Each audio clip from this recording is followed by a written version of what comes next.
Hello, all you fantastic, wonderful people out there in YouTube land. I hope everyone's having a great day, great week, great month, great year, whatever you do, whatever you're doing us from.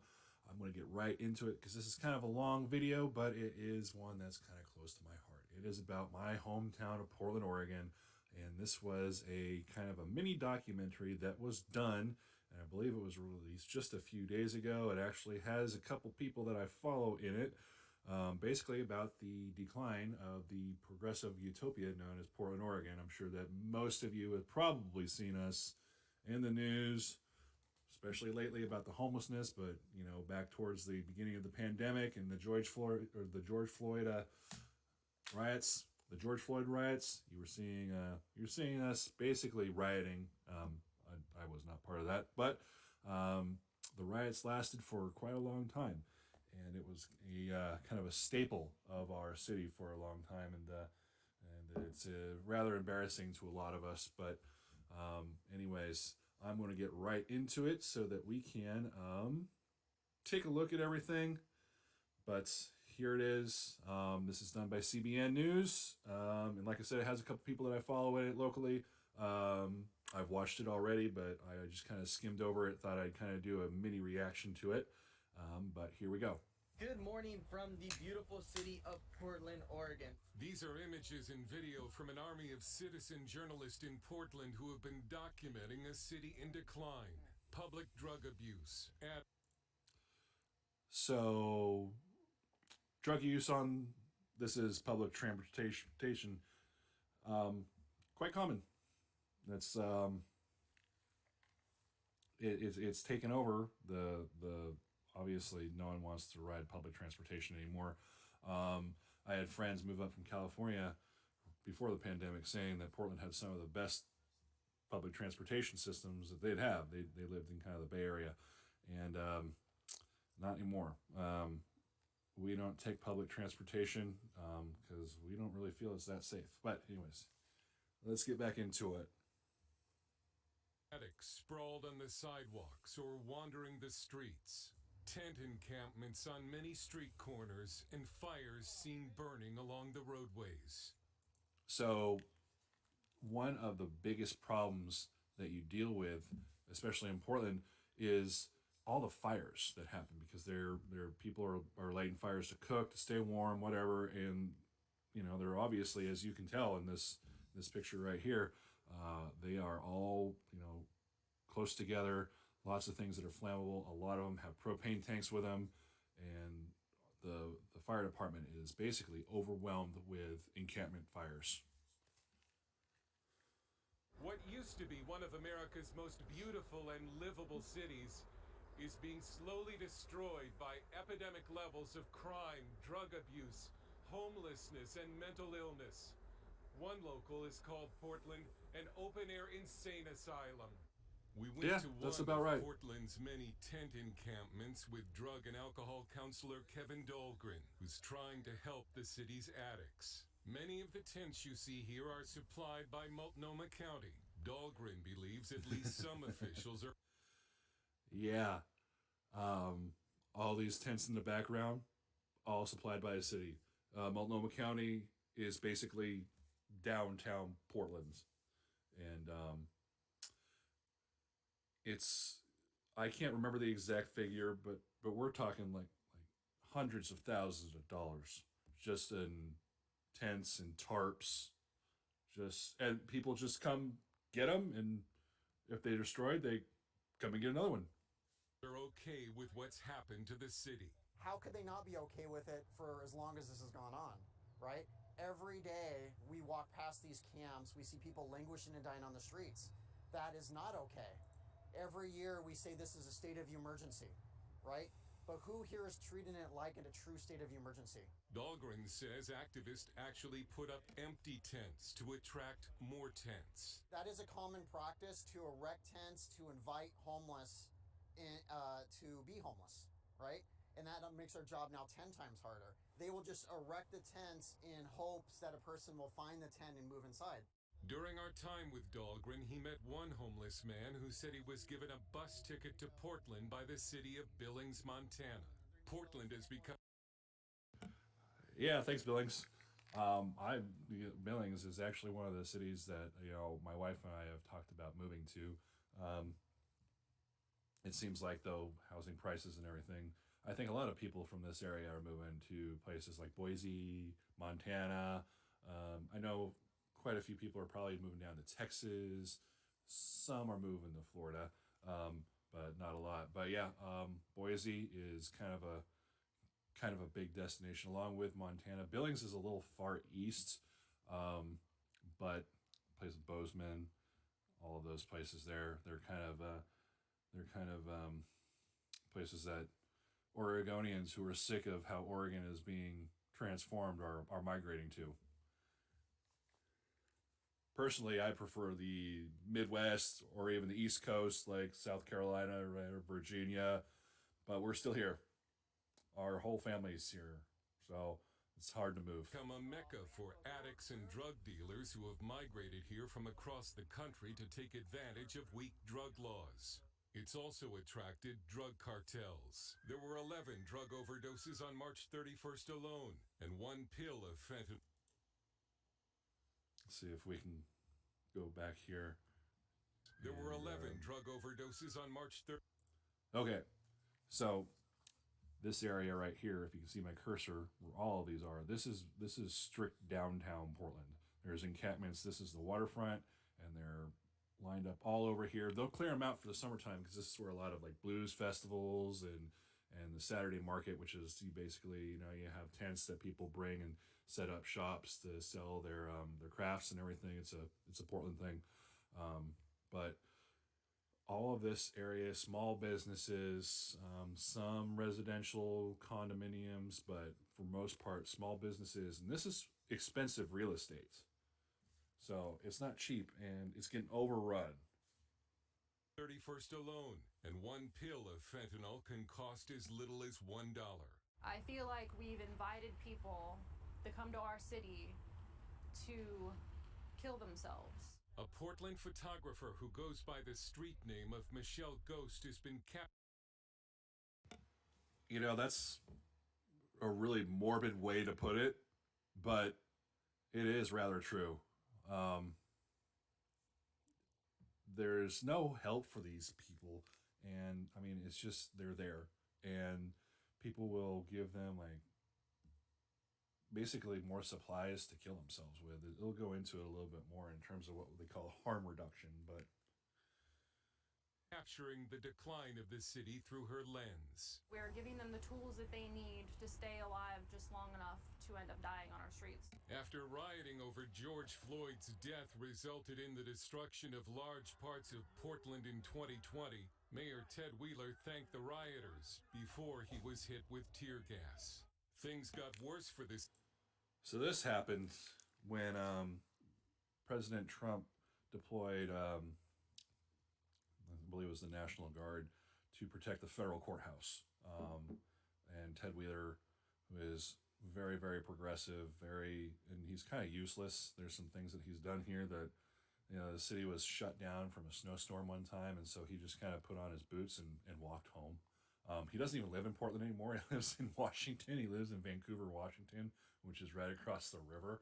I don't think he's eligible to run as mayor for the next cycle, so he's done, thank God. But it's just kind of worrisome as who's going to replace him, because there's not going to be a moderate in here, because what they're going to do is they're just going to associate any kind of moderate or any kind of conservative with Trump, and most people in Portland are not too fond of Donald Trump. So City when Oregon voters approved Measure 110. It decriminalized possession of small amounts of drugs, making it a health care issue and not a crime. Police officials say it's led to. So that was also supposed to supply more cost-effective treatment options for people who were arrested for small doses of drugs. The idea behind it is that you don't want to destroy someone's entire life in terms of putting a felony or some kind of drug possession on their record if they eventually do clean up their act and they want to try and go out and be a productive member of society with a job and all of that. The only problem is that they've done the first part, which is decriminalize the possession. They haven't done the second part. And it's been 2 years now, and nothing has happened. And It's just, this is one of the reasons why we're seeing this so much, is there's no help for the people that want to get it. There's just supplies to continue to use. A huge increase in the amount of drugs on the streets, which has led to a surge in crime. It wasn't always like this. Portland, Oregon, one of the nation's most beautiful. Okay, a lot of people like to say Oregon. It's Oregon. Just put it out there. Cities. The citizens of Portland attend many fine churches. So now Portland is like the least churched city in the country. It is a family town, a good place to bring up children. In Portland today, a viral Yeah, here's a guy using, and there's a child in the background in that red shirt. Our kids are exposed to it. video shows a man using drugs in front of a child. Just last week, a man beat someone with a golf club in front of this Portland restaurant. The nervous owners then offered the attacker hot coffee, which he dumped on the victim. 79% of businesses surveyed in Portland have been victims of vandalism or break-ins. There are so many businesses moving out of downtown Portland right now, mostly because of the crime. And it's simple crime, people coming along and breaking their windows. Well, it costs money to replace those windows, and after like the first or second time, you really don't want to report it to your insurance because it skyrockets your rates. There's so many companies or businesses, small businesses, that have to move basically because they won't be able to get business insurance because of how many times they've been broken into, lost product, have to replace windows.